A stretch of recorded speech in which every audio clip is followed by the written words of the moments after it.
What's going on, friends? It is Slash687 here, and what you're looking at today is some Mountain Blade Warband gameplay as you see me jumping in here like a beast, smacking people down until, unfortunately, my army pushes me off a frickin' tower. But what I have for you guys today is another PC-related video. Today, what we're building is a $600 gaming PC, so let's get into it. So at $600, you're getting very close to the price to performance sweet spot as far as gaming PCs is concerned. You're going to be able to play 1080p games, mid, high, even ultra settings in some games. I'd say that $700 or $800 is where you're getting the most bang for your buck, but for $600 you can't go wrong with this build. And for somebody who, you know, wants to game on PC but isn't willing to completely blow the wad and go crazy building a $1,000 or $1,500 gaming PC, this is a very good option. So let's get into the parts. So for the CPU, I have an Intel Core i5-6500. This is one of the new socket 1151 chips. Very power efficient, very good for the price. This was in my top gaming CPU video, I believe. Either that or it was the 6400, but they're very similar. A 6500's clocked a little bit higher than the 6400. It's clocked at 3.2 gigahertz. You can overclock it fairly easily since it's so power efficient and so cool.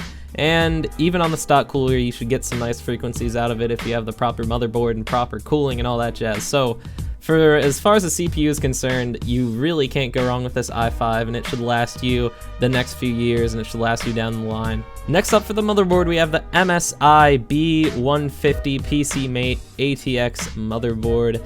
This is a very good motherboard for the price. It supports up to 64 gigabytes of DDR4 memory. Remember, with the 1151 socket, we do get full DDR4 support, which is very good. DDR4 is very fast. A lot faster than DDR3, and it's very good as far as gaming is concerned. I mean, right now, not a ton of games are taking advantage of it, but in the future, DDR4 is going to become the standard, and you're going to see their performance rise accordingly. So for only about $90, we have a very good deal here as far as a motherboard is concerned, especially since it's a full-sized ATX board. It has very good ratings, and this is going to do us just fine for this build. Next up, for the RAM, we have crucial 8 gigabytes, 4 gigabyte sticks, DDR4, 2133 megahertz memory.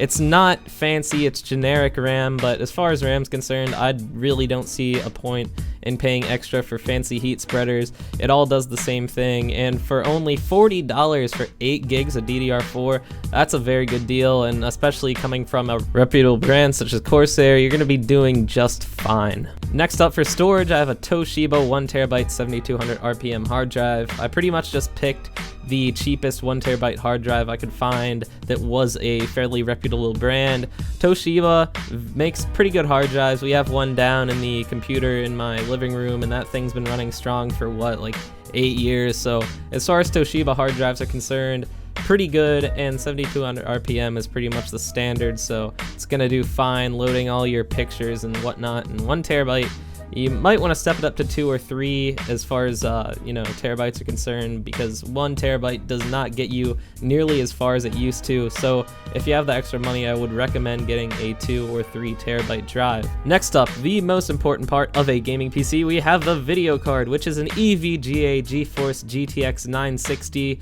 It's the super clocked edition, so you're gonna get a little extra clock speed out of the box, and it has 2 gigabytes of VRAM. It's not the 4 gigabyte model, but with that ACX 2.0 cooler and all that stuff, it's super clocked. It kind of makes up for the fact that it only has 2 gigabytes of VRAM. So for only $160, it is the cheapest GTX 960 I could find right now, and coming from EVGA, having the cheapest GTX 960, that's kind of shocking because usually they're the most expensive. So I'd take advantage of this. It's definitely a very good deal right now.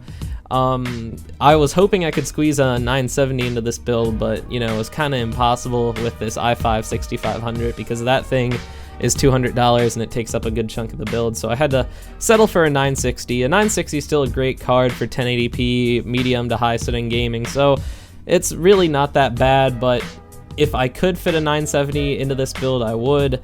I could step the CPU down a little bit and the motherboard, but I just really don't want to. I think it's a pretty balanced build as it is, so 960 is going to do fine, and for only $160, it's a very good deal for a 960.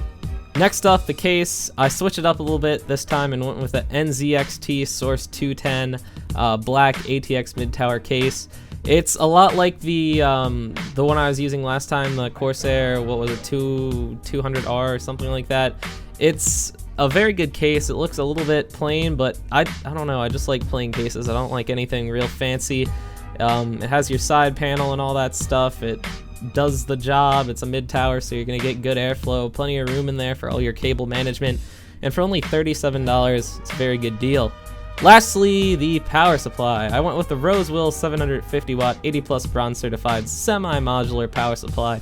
It's semi-modular, so you're gonna have some good cable management there. You can take off some of the cables you don't want and store them. 80 plus bronze certified means it's power efficient, and pretty much as far as power supplies go, I just pick the cheapest one that's a reputable brand, a lot like I do with hard drives. And for only $39.99 right now, it's a great deal for a 650 watt power supply.